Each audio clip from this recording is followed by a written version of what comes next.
Hello, everybody, and welcome to our spiritual nuggets unity circle. Is that what it's called? Spiritual nuggets? Spiritual golden nuggets, yes. Spiritual golden nuggets unity circle with our host Jennifer Passavant, and she's here today, and she's going to give us all kinds of goodies for our toolbox. And so take what resonates and let the rest fall away.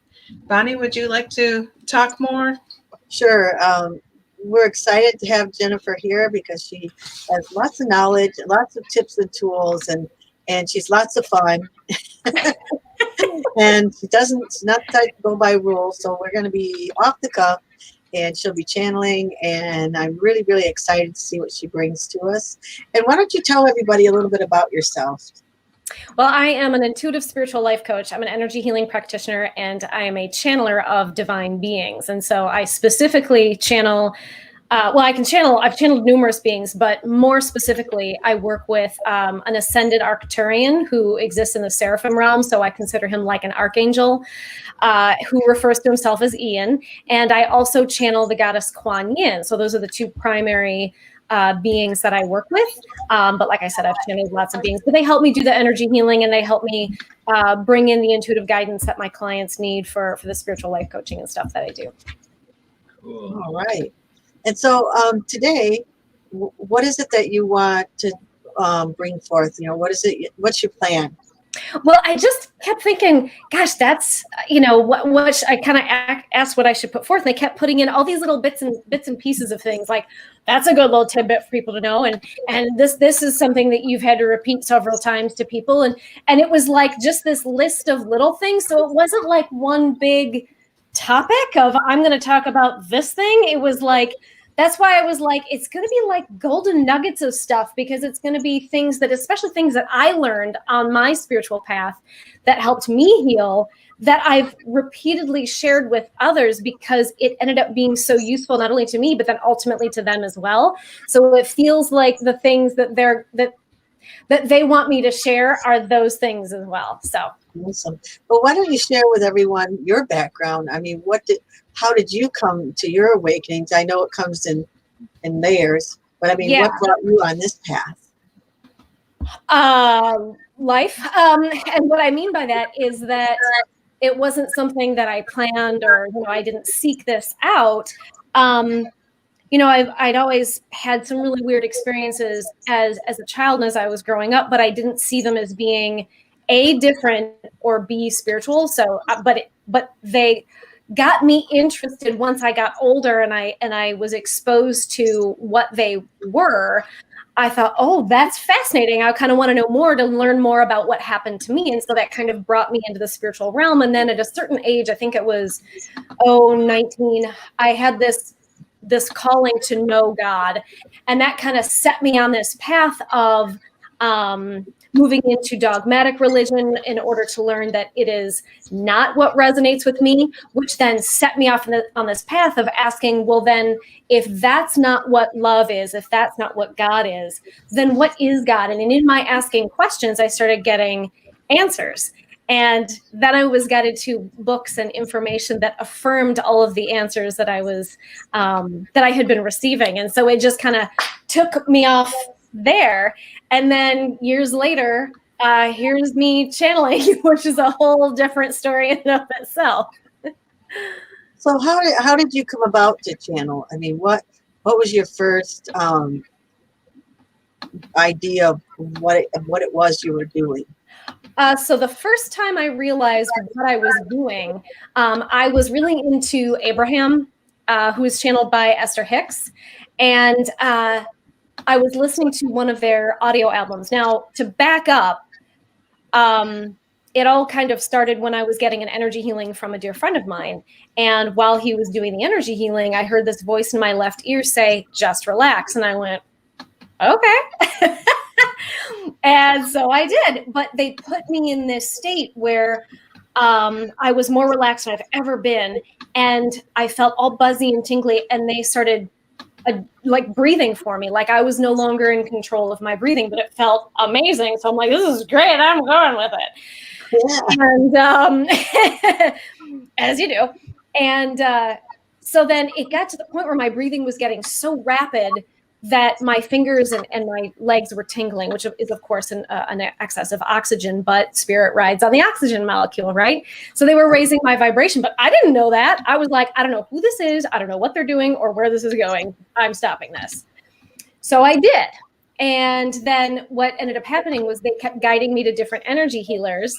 And every time I'd visit the energy healer, they would use that energy to put me in that state to get me to that point, but I kept stopping it. So I finally was like, all right, this has happened enough times where I can tell someone's trying to get me somewhere. So I saw the energy healer friend of mine and I said, look, this is what's going on. Can you just send energy through me long enough for me to get to wherever it is, whoever this is trying to get me to go? And they said, sure. And sure enough, the breathing happened. And I got to the point where this white light passed up through me. And that was it. And then after that, every time I'd meditate, I'd go into that state. And I'm like, I still at this point had no idea what was going on. So I would go into the breathing and it just felt amazing. So now back to the Abraham and Esther Hicks. I'm listening to this audio album called, The Teachings of Abraham, I believe it's called. And I'm listening to Jerry and Esther talk about how she came to channel Abraham. And she said she went to go see a channeler. The channeler, or the being through the channeler said, when you meditate, you will meet your guide. So they went home and meditated. And she said on the third go, her breathing shifted and she was being breathed. And her husband said, yeah, it was like you were in a state of ecstasy. And at that point, I lost my crap because I realized that's what was happening to me. So I got a hold of my best friend who can communicate with anyone in light. And I was like, I think I'm channeling a divine being. And she communicated and she said, yep, that's exactly what you're doing. And I'm like, oh my God, this is insane. So I asked about 3 or 4 more other channelers and psychics. And they were like, yep, this is something you agreed to before you incarnated. He's like an archangel. You're going to be healing people. And it was just like, sweet. Wow. So then after that, I had to learn to not only integrate his energy because he's connected to me through the back of my heart chakra, but he's like way up here and I'm human. So we had to work on raising my vibration and he has to kind of lower his vibration in order for us to really connect. And so he put me through some really interesting hurdles and experiences to get that proper energy integration. So we're always connected. We're always, we're like a team. And so it's like, you get me, you get him too. And then Kuan Yin came in later. I think she's always been there, but she made herself much more obvious later. But that's kind of the most Reader's Digest version of what happened. Yeah. That's amazing. Because, if you would like to come into, she's putting on there. They could come into the room if they want. So, what do you want to begin with? So I think the first thing because I was really meditating on this morning, like I've been taking notes as they've been coming in, but this morning I was like, look, I need more. So the first thing that they really wanted me to hone in on is that we are source incarnate.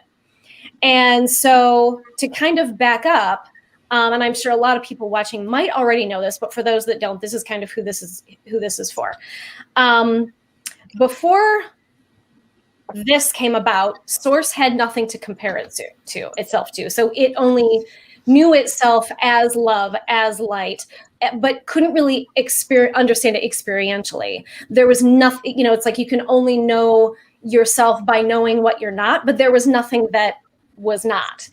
And so source decided to create the illusion of its own opposite in order to have the full gamut of experience of being the creative source. And so that's kind of how the universes came about and physicality and the dimensions of source kind of, this is probably isn't a word, but it is now densifying itself. And within each dimensional level, each density level, there are different dimensions that allow for other experiences, but this is the most dense.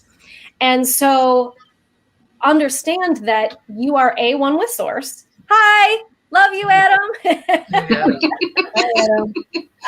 That you are not only one with source, but you are an individuation of source. So what you want to take with that is recognizing that no matter who you're interacting with, if someone's triggering you, if you've got, let's say you've met someone who's being a bully online, okay? Just remember that they are you and you are them and you are both the creative source. So when you can remember that, it allows you to be a little less triggered. The other thing that it allows you to remember and be empowered by is that because this was all designed for the sake of the experience, you chose all of your experiences. And so people hear that and go, well, then what about free will? We're going to cover that. So free will exists. You have free will because all of the potential possibilities and choice points were already determined. So no matter which choice you make, no matter which potential reality you choose, it's already been chosen. It's just all of the options you've already determined all of your options, if that makes sense. So you have the free will of which one you choose, but they were all predetermined, if that makes sense. Yeah. So once you can kind of go, okay, so I chose all of my experiences. When something happens to you that is non-preferred, it's not good, it's not bad, it's simply non-preferred.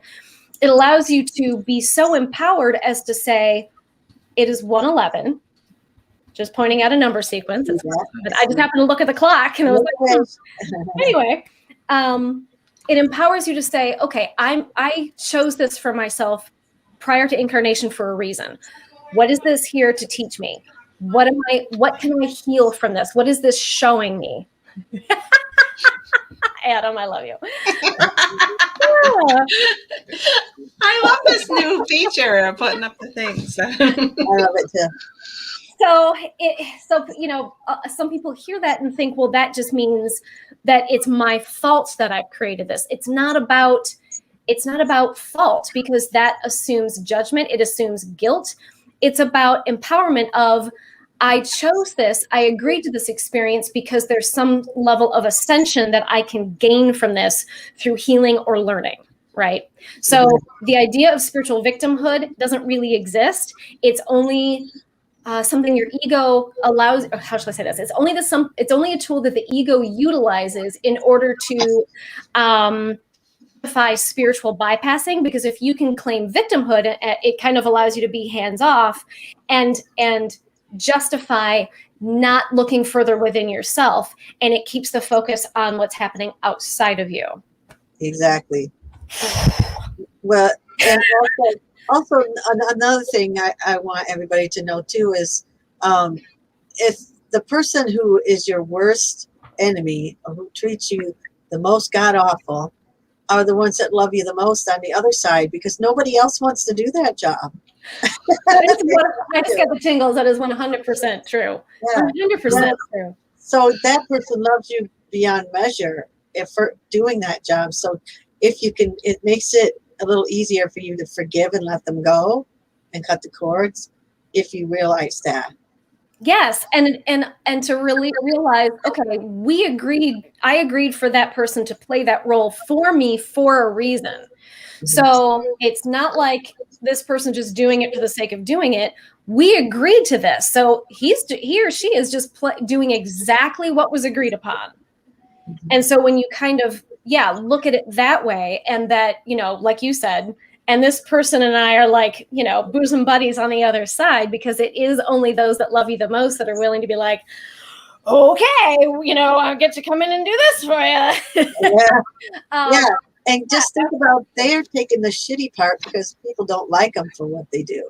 Yeah, that's what you said to me with my mother, Vonnie. Remember when I was having such issues, like right around the time that she was dying, and I was kind of like, I was sad that she was going, but then there was this part of me because she was so horrible, and there was so much control and so much that she played a really bad role. And Vonnie kept saying, "Don't worry, she's not like that on the other side."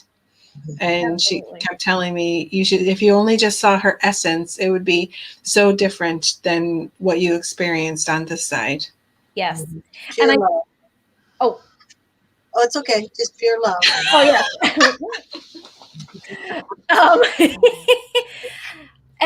That kind of reminds me too of a situation I had with an ex-boyfriend. And Hello. Hi, Coyote Heart. Where he was a very abusive narcissist. And this was years ago when I was still very much a doormat. And what an amazing lesson that was. What a wonderful opportunity for me to learn how to truly love myself, and to know that how someone treats me does not define who I am and is not a reflection of who I am. And to show me that I was seeking love and approval outside of myself and trying to get this person to treat me the way I knew I deserved to be treated. But I kept waiting for this person to behave that way, and he kept not doing it and kept promising otherwise. And it's like, why am I waiting around when I know I don't deserve it? Why am I trying to drag the way I know I deserve to be treated out of this person?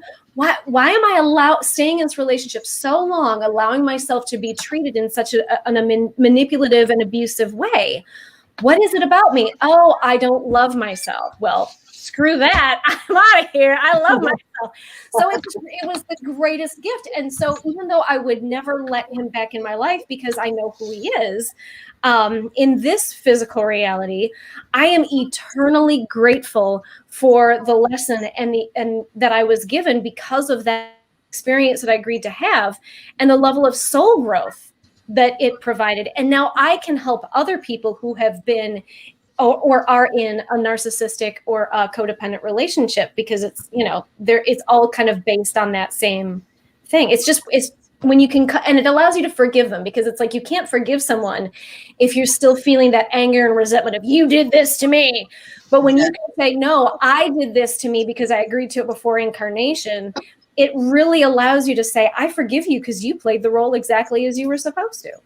I've had, what would you say to a client who said this to you? Because I've had someone say this, that if what you're saying is true, which it is, but this person was like, if what you're saying is true, then I think it's even worse, because that means that I am the one that's making me so unhappy, and I can't handle that. What do you say to a person? I would say, yep, that's a pretty challenging thing to wrap your brain around, but that's exactly what's happening. It's you not loving you. It's you not learning to love yourself enough to let that go.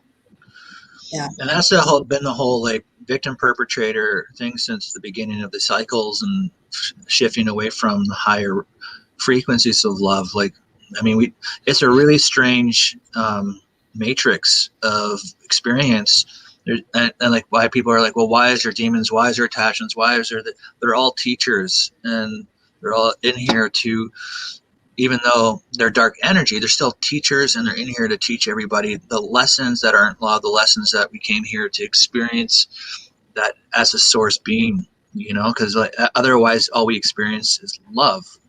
And I mean, and that is the most amazing experience to experience, and that's where we want to go back to, and that's where we're shifting back to.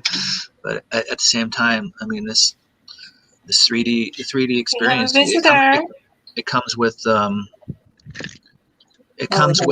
oh, there she is. Hi. Hi. Yeah. And with those tough lessons and those tough, but it's when you start recognizing yourself as the bad guy and the good guy, and that you play both roles, and that there is no bad or good, it's all one. Yes. Then it definitely becomes a lot easier to forgive, to let go, and to get out of being the victim, and get out of being the perpetrator, and just being love, and being in your heart space, right? Exactly.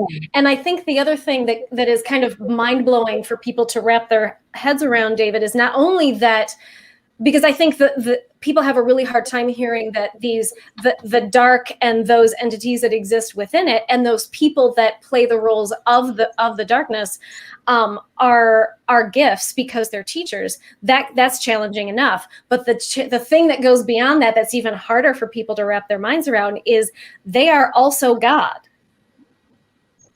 God made everyone and everything in existence, including the darkness, because he had to create the darkness in order to experience him or herself as the light, and fear to fully experience him or herself as love. So like you were saying, David, you know, the source and God is nothing but love and light, but you can't know yourself as that if you don't have something to compare it to. And so when you remember not only that everything is God, including those things, and that we agreed, and when I say we, I'm actually referring to God, because we are God, that for them to play that role for the sake of this. So we're not victims. I mean, and even like what a lot of people are experiencing in this shift that we're in right now is, why are these things from past lives coming up? Why are these attachments from past lives? Why are these cords still attached to me? Why? Well, this is for you all to realize, for your healing experience. And you're not, it's not anything that's changed from life to life. It's just you're expanding your consciousness now and becoming aware of this, so you can heal it, cleanse it, and ascend out of this matrix, essentially. Yeah, or not. Yeah, it's a choice. But yeah, it's an opportunity, absolutely. And these choice points will continue either in this life or the next, until you feel like you are at a consciousness level where you are ready to shift out of that belief or mindset or perspective that is still continuing that pattern. Absolutely. Does anybody have any questions to ask Jennifer? Like, Ritza, do you have anything that you'd like to ask Jennifer about what she's talking about today? No, I know what she's talking about. I get her offer. So it comes from a very, that centered, learned place, which can at these times be hard for everyone, not only to hear, but to practice every second. But yeah, I think she's saying something that's right on. Yeah. Thank you. And the beauty is we don't have to practice it every second, because, you know, it would kind of be boring if we came here already, you know, fully ascended. And I mean, we'd be God. So again, what's the point? You know, the idea of allowing us to go into a state of forgetfulness is why we're here. We forgot when we incarnated. So it's great when we can make what we would perceive as being mistakes, right? Because that allows us the ebb and the flow of life and the full gamut of human experience. I think it's wonderful. Yeah. But often you're not looking, when you're going through whatever, you're not looking at it that same way. You're looking at it, oh shit, it's happened. Correct. Exactly. And that's okay. Because again, that creates an opportunity for contrast, so that when you get to the mindset of where you can step out of it and look at the situation and go, wow, yeah, now, you know, that was really challenging, but now I can see it from a higher perspective. So it provides that amazing ability for contrast of the being blind within the situation to then coming to that full awareness. It's just such a wonderful ability to have that contrast. It's a gift, I think.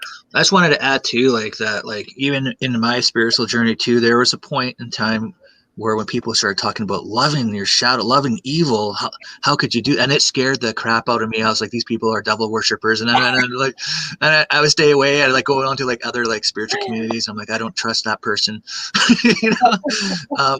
And then it was because I didn't do my shadow work, and it was because at that time, like, I didn't go through all like my past lives and realize that I was the bad guy too, and you know, and once you do, and you realize that there's this forgiveness, and as your forgiveness and you're sending in that love to your aspects and healing them in those lifetimes, and you're feeling your energy, if you're empath, and you can feel your energy shifting and changing. I've even seen it so far as I've seen, like, I released too much at one time and I seen a black cloud just sitting above me, and these angels are swooping in and grabbing the density energy out. Like, I've seen it with my two eyes, not my third eye. Yeah. And I was just like, oh, like you can really see it working. And then the more you integrate with that shadow aspect, or the more you integrate with that unconditional love for all things and forgiveness for all things, the more you realize, you know, like Jennifer's saying, God is the darkness, God is the light. In this 3D experience, in all of consciousness, when we're elevating to higher realms, you're just shifting your polarity to light consciousness. So you're just shifting up to a higher state of love. Yeah, because like when you talk about your other lives like that, and you talk about, like, you know, I was married. I mean, I was with my husband, and like 3 or 4 different lifetimes, and 3 of them either I killed him or he killed me. And when you tell somebody that, they're like, and you're with him today? Oh my God. But what you don't realize is that those were lifetimes you're learning, and you're still learning. And he's the partner you're choosing to learn from. You're going back and forth.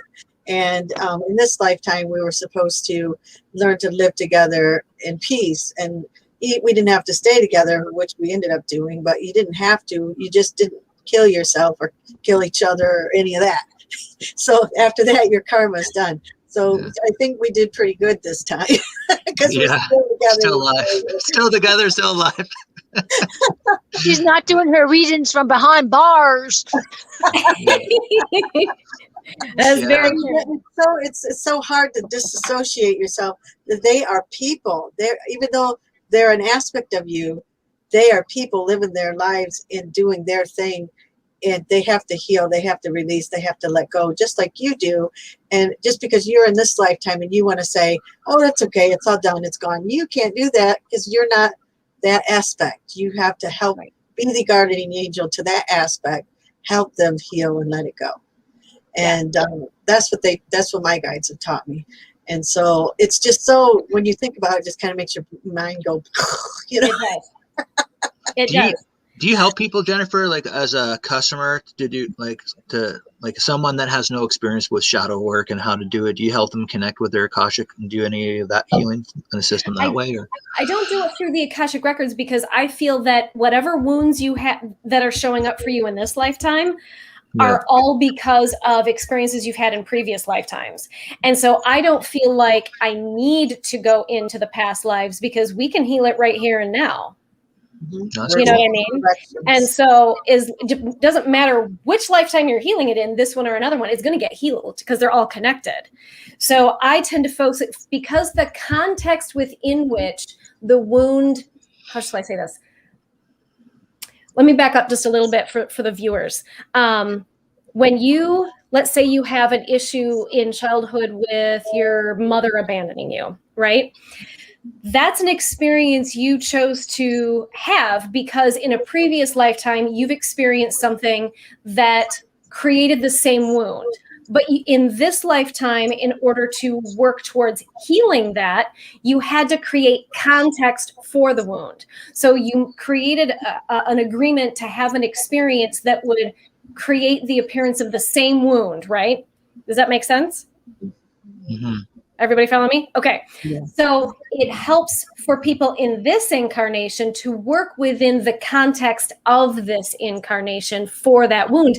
Because you can be like, yeah, 30 lifetimes ago, your mom left you, or your husband left you, or your dad left you. But in this lifetime, your mom left you. Well, they have no concept of those other lifetimes. The only context and concept they have is what happened in this lifetime. So when you can find the wound and its context within this lifetime, they can go, oh yeah, I remember how I felt when that happened. I remember that it you know, I felt that they left because they didn't love me enough, and I took it. So it really allows them to how shall I say this? Really see the wound for what it is, because they have the memories for it. They have the context for it. So I prefer to work with the here and now as opposed to finding its core in a previous lifetime, because you don't need to do that. The only time that sort of thing would be necessary is if, like, let's say you got, I don't know, stabbed in the back in a previous lifetime and now you've got back pain for it. Okay, then we'll cut the cord to that situation in that lifetime because nothing happened in this lifetime necessarily to manifest it. Does that make sense? Yeah. So for somebody watching that hasn't done any of this work, what kind of suggestion would you give them if they're looking at, you know, trying to heal themselves? What kind of suggestions or is there tools that you could offer that piece of Absolutely. So the first thing is, and actually you kind of touched on this a little bit, and I was hoping to expound on it because you mentioned shadow work, because that's what this is. That's what we're talking about, is shadow work, right? And avoiding the shadow work is spiritual bypassing, because that's saying, I only want to focus on the love and the light and the peace and the joy and pretend like all of my wounds and all of my traumas don't exist because I'm the happiest person on the planet. And it's a lie, right? That's inauthentic. That's spiritual inauthenticity, because now you're ignoring and avoiding doing all of the ascension work, which is really what healing and shadow work is, by pretending to be ascended, right? So what my point in this is saying, don't avoid the shadow work. Don't try to pretend like you're the most joyful, happy, ascended human being on the planet in order to avoid doing your healing work and claiming that you're healed just because you're avoiding it, right? And so, how shall I say this? Shadow work is non-preferred, right? People don't go, ooh, shadow work. Yeah, I love it. It's my favorite, right? It's challenging. It's hard. It's painful. And, it sucks to go through it, because you have to really allow yourself to feel pain, to feel the anger that you have maybe towards yourself or others, to feel, the resentment, and to really look at it, right? And none of that's fun. But you feel to heal. You feel to heal, right? So you have to feel those things and kind of dive down into those murky waters, kind of that hero's journey of going into the underworld or going under the water and going into that darkness. And you kind of have to look at your wounds and look at how you've allowed yourself to agree to these lies that created the wounds. So therein lies the healing, is looking at the lie. Right? The only reason you're wounded is because you allowed yourself to believe a lie. And that lie can either be, I lack worth, I lack value, I'm not lovable, it's my fault, I'm guilty, I'm unforgiven either by myself, God, or others. These are lies that we tell ourselves, right? That hold on to the wound. So once you can look at the situation, you find the situation that the wound originated in this lifetime, like let's stick with the abandonment, because we've already brought it up, right? And let's say the person thought, well, obviously I'm not lovable enough, because otherwise my mother would never have left, right? That's the lie. So when you can look at what the lie is, then you know what the truth is. Well, obviously the truth is that I'm worthy of being loved, but my mother was so wounded that her wound was stronger than her love for me, but that does not have any reflection over my value and my ability to be loved. It's a reflection on her ability to love others, including and especially herself, right? So it allows you to find that core truth. Then it allows you to then, and I think this is one of the really good tools, and this is cognitive behavioral therapy, where you write down the lie, then you write down the truth. And we all have like numerous lies that we've told ourselves. Write down each lie, and underneath each lie, write down the truth. And for at least 7 days, say the lie, but then say the truth.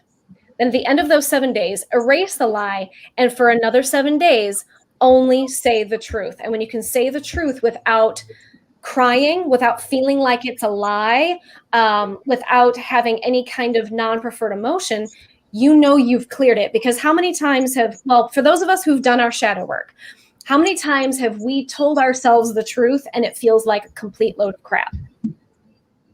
Oh, when you're first saying it, like let's say you feel like something was your fault and you've been holding on to this guilt, and you say, I forgive myself. Feels like bull roar, right? Yeah. I'm trying not to swear. But it can also elicit tears. Yeah. And so like, when they tell you to look in the mirror and tell yourself, you love you, I love you. Yes. You're just saying the words. You don't feel it in your heart. Right. And it takes a long, long time. I still don't like looking in the mirror and doing that. Yeah. But that's hard. But that's what you have to do. You have to. It is.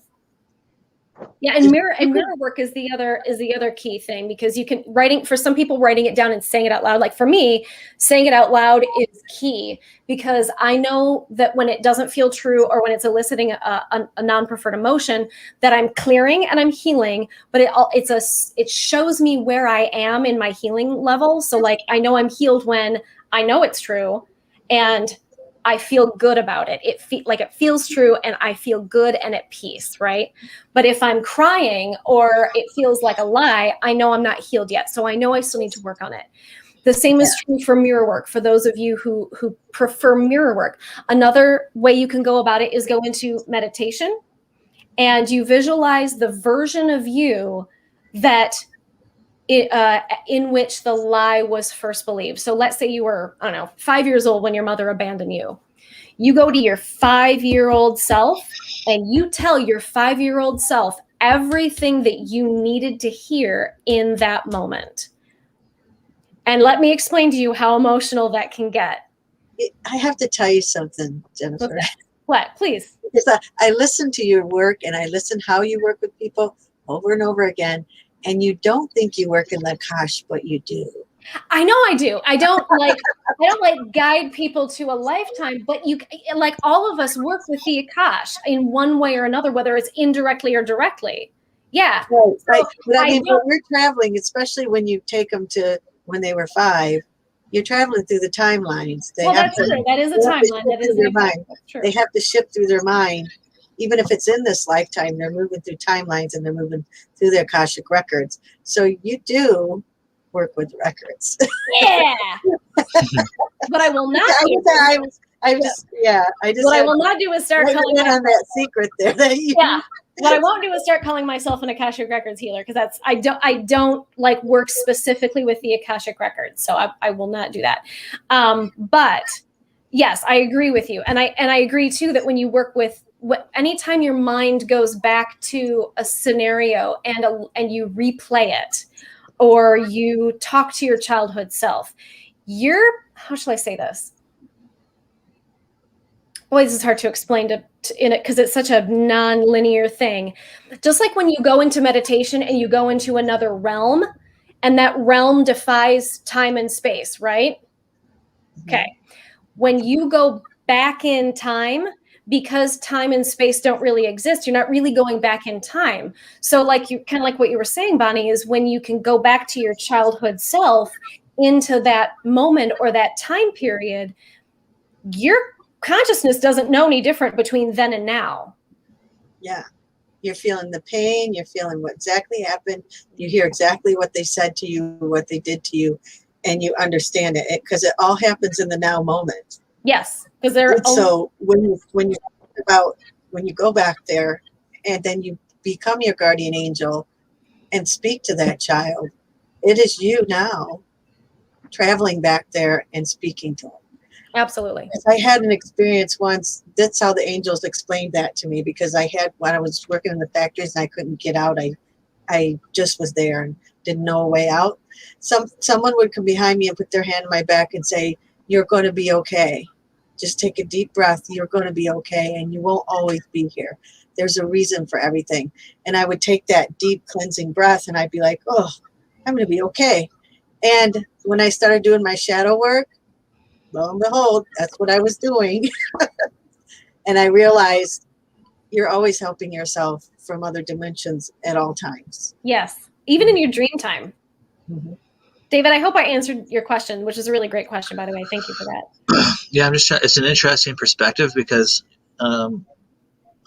I hear a lot of people saying how they do their shadow work through feeling and stuff, and even I'm learning what you're saying, because it's another way of healing, and it's a great way for people, especially if they feel like they can't, they're not clairvoyant or something, but they can feel pain and go through their lifetime when they're a child all the way to the current time, and recognize these spots where they receive trauma from their siblings or from their parents, and really focus on those moments and release that pain, essentially, and building it up and healing it.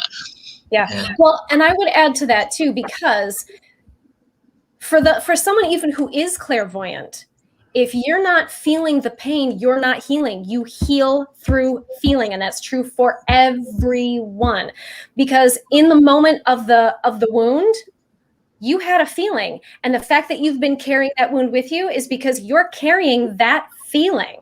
And the only way to let that feeling out is by allowing yourself to feel it. So you release, it's kind of like popping, like you shake a bottle of pop. And every time, how should I put this? This is a good way of putting it. Every time that wound is poked, the bottle gets shaken, right? Every time that wound gets poked, the bottle gets shaken. Well, when you do your shadow work, you took the cap off and you went, and here's you erupting emotionally, letting all of that out. You just let all of that out. And once that feeling subsides, now for some people it comes off in layers, and so you have to do repeated shadow work for the same wound, releasing layers of emotion. But the wounding is emotionally based. And so true healing happens with emotional releases. Just seeing it is pure mental. Yeah. Right? That's just a mental process. Yeah, you have to actually feel it. Yeah. Seeing it is just letting you know what to work on. Exactly. You know about it. Now feel it and release it. What you're not in control of with your client or the person who comes to you in cooperation or co-creation with that particular event, you don't know what their true belief system is. So therefore, in your assisting, being the mirror and the energy assist, only so much will transmute as to what their belief system can allow in that particular moment. Because sometimes those people are giving you full power over them rather than knowing that they're actually creating with you based on what their belief and working willingness to step in that arena with you as that conduit. Because if they're still holding on, that's why you're talking about, for me anyway, the revisiting. And the other part is, and forgive me, I didn't mean to be disrespectful, because there's a person I Nope. talked to. No, because you're 100% right. Thank you're 100% you. correct. I tell her about the channel and you guys with Akashic Record and cutting cords and all that, blah, blah, blah, blah. And I'll say, well, I know a group and I've given her some names and she don't do it. And that's okay. That's up to her. I cannot pull her. I said, but I did say to her, and so forgive me. And I thought you were going to say this. Maybe you do teach it to your patrons, clients. Is like, excuse me, you can do the cut the cords too. There's books out there and I can tell you what to do. You don't need me. But if you want me, because what happens to some of those people is like, and Jennifer, you're beautiful, right? Where's Jennifer gonna do it? David and the body. Oh, I need you. And it's like at some point you're gonna say, no, dude, or no, lady, I love you. We're doing this. It's like when you read cards, it's just a tool. It's just whatever. You're just giving them the possibilities of the overview, whatever, like this. But yeah, so that's good because I've had Akashic things, whatever, done a long time ago. I remember nothing. And I'm like, it's enough for me to just get energy codes and know that I got them. They're doing something. That's all I can't do anymore. I gotta call in you.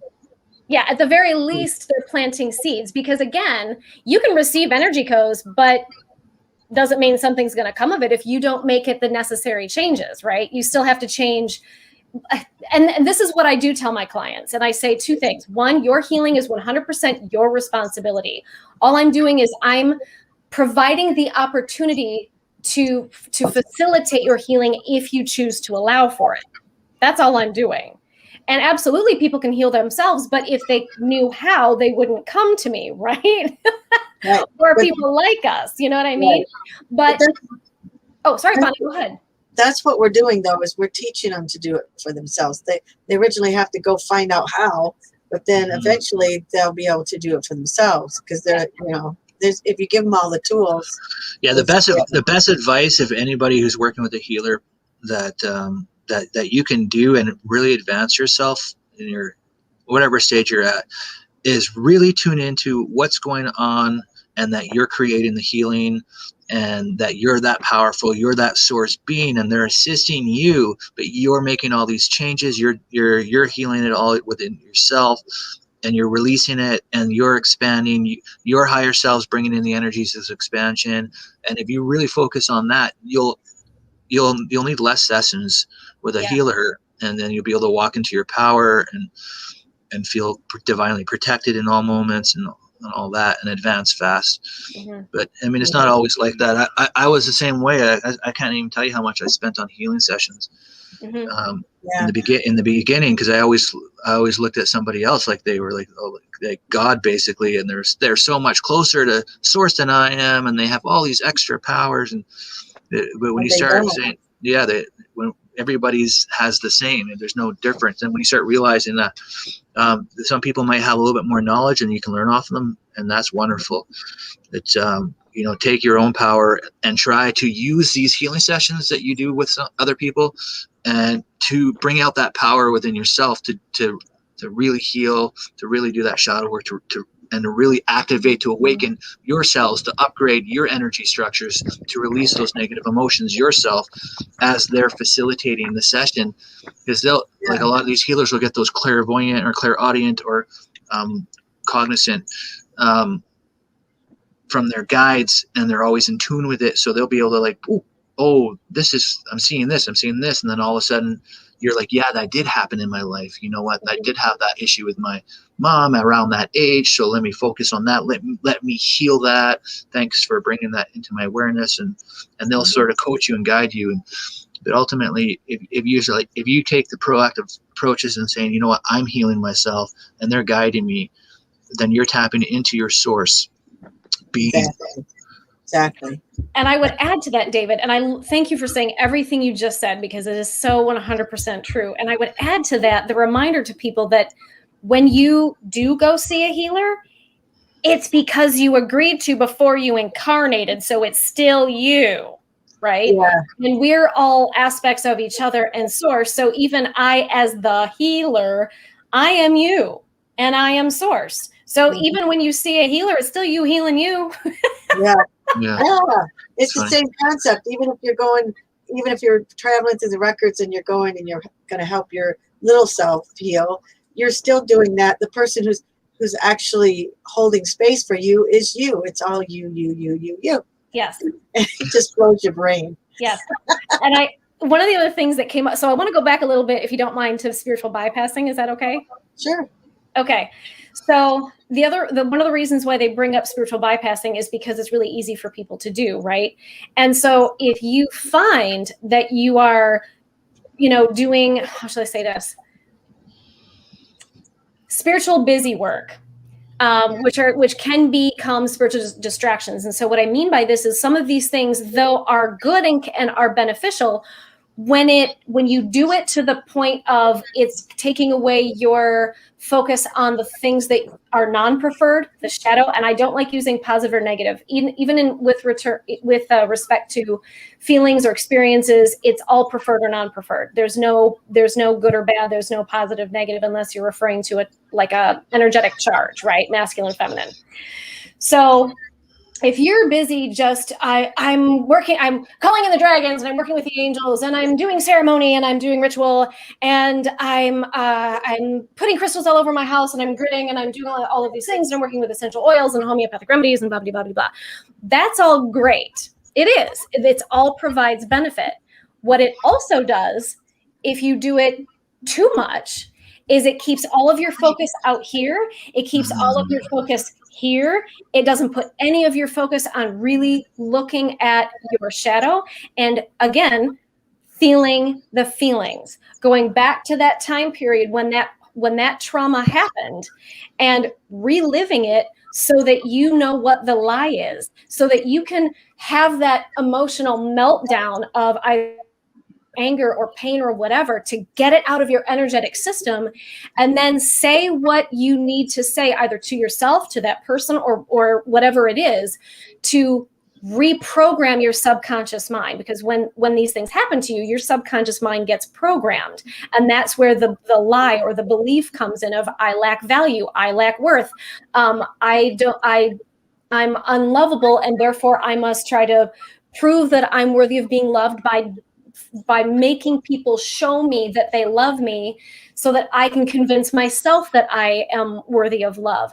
So the other thing they do is they spend so much time trying to heal other people that they don't look at their own shadow. Yes, Yeah.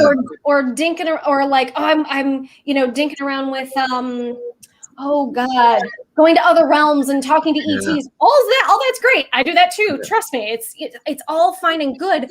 But when you do it to the point of avoiding the shadow work, that is spiritual bypassing. And so Matt Kahn refers to it as spiritual busy work. None of it's bad, but it's busy work when it's taking you away from going inside and really dealing with your Yeah, and eventually all like your path and your guides and everything, like no matter how much you go out and expand, and you do get some amazing insights and some amazing things that you do learn and lessons that you learn, especially in protecting your energy. but Oh, the yeah, but it all comes back to you have to go within and Yeah. to master yourself and to be your source self and to really. And what I love is when people do all these busy work things like you're talking about, and they get triggered or a repeated issue comes up, like, I don't know, same type of relationship keeps happening and you know, same issue in the relationship, or, you know, the same wounds keep being poked. Well, that means I haven't done enough ritual. I haven't done enough, you know, releasing. I'm not wearing enough crystals. I have to call in more dragons, or, you know, whatever it is, or, you know, angels. It's, you know, nope, no. It's happening because you're not doing your shadow work. So they kind of justify how should I say this? They justify the spiritual busy work by using it as a means to healing, as opposed to just actually doing the healing work through the shadow work. Like they'd rather go about it this other way. There is no other way. These are going to keep coming up until you deal with this stuff in the less than preferred way. No one said shadow work was like the most fun thing in the world, but when you can think about how amazing you feel once you've released that density, once you've released that weight, you're no longer triggered, you're no longer carrying that stuff with you.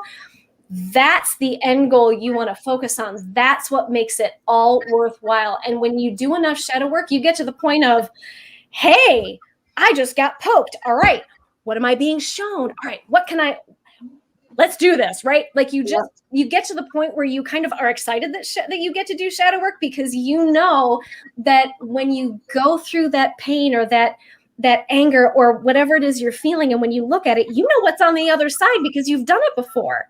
So you start being reinforced by the outcome. What were you saying, Bonnie? You get to integrate the aspect that has that problem with all the wisdom and the knowledge and the gifts. So it's well worth going and doing that work. Yes, you stop avoiding it once you see the And you'll find around full moons that a lot of shadow work comes up to do. Yeah. Yep. You know, we're all pretty ancient, so I don't know how long we'll be doing shadow work, but who knows? Yeah. It's always good to do. And I wonder, like, do you think the full moon is because like more of like a divine feminine assisting to come up for integrating and everything? I think full moons are kind of like a metaphor, and yes, divine feminine, because divine feminine is internal, right? It's emotions, right? Mm-hmm. So that's where these emotions and these triggers can have a light shine on them. Full moon is bright, right? So the moon has that ocean energy. It connects to the ocean, which is cleansing, right? Water is cleansing, so it helps to wash. You can utilize the energy to wash these things away. So yes, I do think it's like kind of a monthly opportunity to to kind of do these things. But again, I think it's important for people to know that don't always expect doing one round of shadow work for a wound and necessarily expect that the whole of that wound has been released. Sometimes it can be so deep and so buried and so ingrained that in order to release it in a less energetically jarring way, it may have to be peeled off like layers of an onion, which is a much more gentle ease and grace sort of way of healing and releasing. So I think some people go through like, oh, I cleared that thing. I did some shadow work on that one thing and it's gone. And then they wonder why they maybe got triggered again. You release part of it and that's great. Keep doing it. Now the next you have like hundreds of, when it's a deep core wound like that, you have hundreds of aspects who's done the same thing. So you're healing each aspect. Every time you pass the layer, you're healing another aspect. Yeah. You might heal 3 or 4 or 20, but you're healing them. And so you find last one. You got to think too, like, of all the lifetimes, of all of the times that we've had these experiences, and all the layers of the negative emotions that end up getting trapped in our energy field. You're releasing one, and then it opens up another one. It opens up another one, and eventually, like the onion, comes down to the core. But it takes time. Exactly. Yeah. Exactly. So be patient with yourself, and get excited for the ones that you've released, but know that it's not, you got more to go. Yeah. And that's okay, because the idea isn't necessarily to be 100% healed in this lifetime. It's just to heal what you can and what comes up. I mean, we're not seeking perfection because we're already perfect, right? Right. And it just seems like people think that they don't know where to begin or how to start, but it's just all you have to do is start. What I always say is start a journal. Mm-hmm. Write down some of your traumas in your lifetime where you felt the energy go wrong, where you felt hurt or wronged, and then you start try to start releasing the energy and doing forgiveness work with each person involved and yourself, including yourself. And if you need help, find ways to afford it. Don't say I can't afford it. Sacrifice something else. Like one of my friends is like, why do you spend so much? This was like even early last year. And like, why are you spending so much in spiritual healing? And I'm like, is there a better investment? Because tell me what it is. Tell me what the better investment in the world is. Like, because I think the investment in my soul is there's nothing better. So like, you can do things. You can join WhatsApp and call people through WhatsApp, through your calling through Wi-Fi, so you don't have the phone bill. You can cancel your cable and stream. You know, you don't need these. There's always ways to be able to afford a healing session once or twice a month to advance your soul until you can fully, completely do everything yourself. So, yeah, because you learn from each healer. Yeah.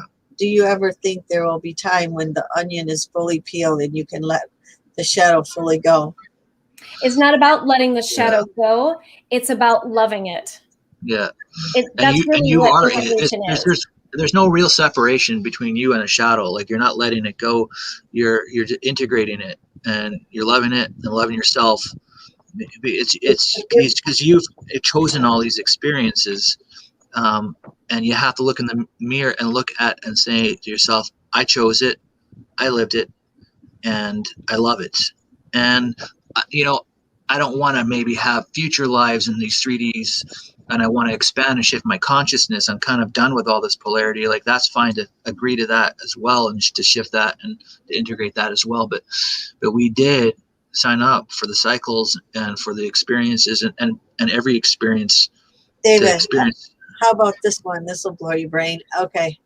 So we're in this lifetime, we are healing all the aspects around us, and we're healing the ones that are having trouble below us and the ones that are having trouble in the everything that we heal helps the ones that are in the higher realms and also the ones in the lower realms. But just think that we're on other planets with lower aspects, even lower than we are here, doing the same thing. It never ends. Yeah, like everything is shifting in every universal structure, in harmonic frequencies, everything, all at the same time. It's just mind blowing. You want to know why? Because that's what we're here for. That's what we do. That's what our power is. The shifting worlds. That's what we do. And so you can get excited about how powerful you truly are, and think, and humans are always looking for the end of something. When am I going to be done? Yeah. Because we signed up to be the warriors that we are, the light warriors, to help ascend worlds. That's exactly. But you can't be a light warrior without first experiencing the dark. And so back to the question, stop looking for the end game. You are the end game. You, just as you are right now in this moment, is the end game, because there is no real end, right? So all there is now. So it's not about, it's not like a self-competition where it's like, I'm going to heal myself to the point where there's nothing needing healing. And yet, like Bonnie just said, we're already on other planets with aspects lower and more wounded than ourselves, because that's how the game is played, is through duality and contrast. And so the idea of shadow integration isn't to just get rid of it. It's to love, how shall I say this? It's to no longer be attached to it and to love it. And what I mean by no longer be attached to it is where you can recognize what your wounds are, but you're no longer responding to them. Responding from them, and loving yourself even when you do. And you you take the wisdom. You take the wisdom and put that in your heart and let the pain and suffering be released to the light. Yes. That's what it's all about. Bringing the other aspects in. Every time you heal one, you bring more wisdom in. Yep. Well, the people here on that are listening, more or less, at least right now, the faces here, but you're open to that, you're receptive to that, you've done the homework, you're doing assignments, and there's people that are not. And you know, when you're with that 3D, 4D, or family member that barely steps into 5D, they're just not the same resonance, the same vibration. And, you know, even now, like, I don't agree with some of the ways that you might explain things. However, I am in most agreement to all the resonance, the vibrational resonance of what you're offering. And as far as being in a human, there might be some words I don't agree with, because I would choose different words in an expression. And at the same time, I have very big respect for you guys, because it's only recently, not just the artist part, I'm learning to, not learning, that's not the right word. All these other things are coming. Huh? Remembering? I think the amnesia is going out of the way. Yep, that's what I mean, remembering. Yeah. So I see or hear or feel things a little bit differently. And right now, the second, if someone said, "Oh, fix my Akashic records," I'd say, "I don't know what the hell you're talking about. Go see those people." And I also wouldn't vibrate to that. I would say, "Come here. I do this quantum language thing to you," and then we take it from there. Because I don't have the right words. Like, I don't like use the word healer. I don't know why. I just don't really resonate with that word. I have to figure out a different word for myself. Yeah. I think because people incorrectly or inaccurately attribute a level of lack of self-responsibility with that word. But when you know the true meaning of the word, and that the word healer really means to provide an opportunity for you to heal yourself, when you understand that, the word healer is fine, because you've attributed that definition to it. But if you attribute the definition of placing responsibility outside of yourself, then that's where that dissonance with the word comes in. Yeah, I feel like people think I'm going to cause them their miracle when they're in the charge of their miracle. Well, that's what the problem is. Like, even with people who can heal other people through energy, because it is entirely possible that one person can, you're taking the ability and the power away from the person's source self to be able to heal themselves. And that's the true power. That's the way I look at it, David. You don't want to take away someone's power to heal themselves. Right. But the way I look at it is, even if you've been trained in energy and you've been working and you have all these different tools and you really can hold the space and provide the energy, you're not doing that. You're holding the space, you're running the energy through your body, but it is source that's doing source. Yeah, right. Exactly. Yeah. Heal. And all it's doing is opening up their keys and codes so that they can heal themselves. Yeah. So that they remember what they need. Yeah. So really no one's ever being the healer. No one ever heals anybody. Yes. It is you heal yourself. Yes. And again, I go back to saying that I am you and you are me. So even if I'm the healer, because you're also me and I'm also you, you're the healer. Yeah. Yeah. It just, I know. Yeah. It all comes down to you're healing yourself anyway. Yeah. Through the illusion, you are healing you through the illusion of someone other than you. But there is no other than you. That other than you doesn't exist. Right. Even the person holding the space is you, so you're healing you. Yes, exactly. And the other thing that I would offer is that the illusion of other, the healer, can do whatever work in the world that they feel called to do. But if you don't make the necessary shifts in thoughts or feelings or beliefs that generated that energy to begin with, if you don't do your own inner work that goes along with that. And so anytime I do an energy healing session, the first bit is the energy healing. The second bit is when we talk about all of the stuff that came up in the healing.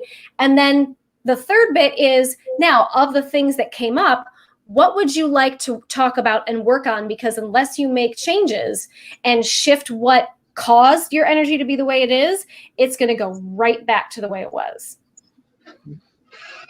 So when you have a session with me, you have to come into it knowing that you have to take responsibility for your own healing. No, that's good though. Like that's the right way, the right approach. And I have a little thing to say too. I woke up in the middle of the night one night a couple months ago, and I was told to get a pen and paper, and I just started writing, and it says, no one can open a key or code for you that doesn't already lie dormant within you. So, yep. So and that you don't, oh, I was going to say, and that you aren't ready to have opened or turned on or activated. Exactly, because the person who's holding space for you might send the energy that would open that key or code, but you have to send the second code back out saying you're ready. yeah, So, the code is already there. It's just they're just opening it. And I think this is why it goes back full circle to the beginning of this, when Jennifer was saying to recognize yourself as a pure source being, a pure aspect of source. That there's no one that's different. Wow, Jennifer, that hour just flew by. This hour just flew by, and it was so much information and so interesting. It was lots of fun, and you have to come back and do this again. I would love to. I've got more topics written down, so I would love to. Yeah. Thank you so much for having me. This has just been so much fun. And you know, this is my meat and taters. And I love when we can get together and kind of talk shop. So this has just been great. Thank you so much. Thanks, Do you, I just want to tell everybody here that if you would like to contact Jennifer, just go to her website, and it's called www.angelenergyhealing.net, and she can facilitate a healing for you or whatever it is that you're looking for. So, and I do all of my work remotely, so you do not have to live anywhere near me. We just have to work out the whole time zone issue and that kind of thing. So don't worry about where I am or where you are, or both, or either. Amazing. You can also catch her with Kathleen and I over there in the Hearts of Collective Change every Monday on the Facebook page for the Hearts of Collective Change too. Yes. And I'm amazed because she didn't pop off and pop back on again. I know, the internet. It was Robin who did that today. Yeah, the universe is like, no, we're going to let you stay on this time. That's funny. And hopefully I didn't get stuck going in some weird face like we usually do for Facebook Live. No, it was really good the whole time. Huh? It was really good the whole time. I went off camera because my dinner was ready and I had to eat, so I didn't want to eat in front of everybody. Oh, okay. You didn't? But I sat here and I was with you. Oh, cool. Yeah. Thank you. And yes, please go see the Hearts of Change Collective. Go to look up Hearts of Change Collective on Facebook, and then we do lives. We'll do one tomorrow evening. Actually, we'll do a group healing for the solar eclipse that is coming up this Thursday? Yeah, Thursday. So come join us. Also, if you're in the Battle Creek area in Michigan, we're going to do the Healing Expo together at the Lakeview Square Mall on the 24th, 25th, and the 26th. That's awesome. It'll be lots of fun. I'm really excited about it. And I want to thank Rita for coming in and just sharing her heart with us. Yeah, thanks, Rita. Absolutely. That was fun. I love you. That was fun. Thank you. Love you too. Thank you Thank for you. joining us. Just to let everyone else know that we can have up to 10 people during the live. So anytime you want to come in, you go ahead and click the link that's with the invite, and we'll love to have you here. Adam, and I'm looking at you, Adam. Adam was going to come in, but he had to go do a podcast. He's already texted me privately. Oh, okay.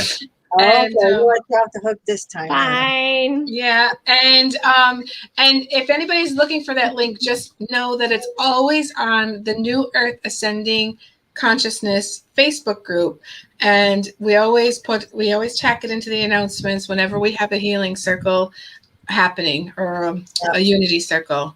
And you can just go there and click onto there'll be the link will be there for you, and you can come in and be part of us, just like Ritza did today. Yeah. And if you're not a member, if you're not a member, go ahead and answer all the questions. You have to answer every one, and then we'll approve you, and then you can come on in and join us.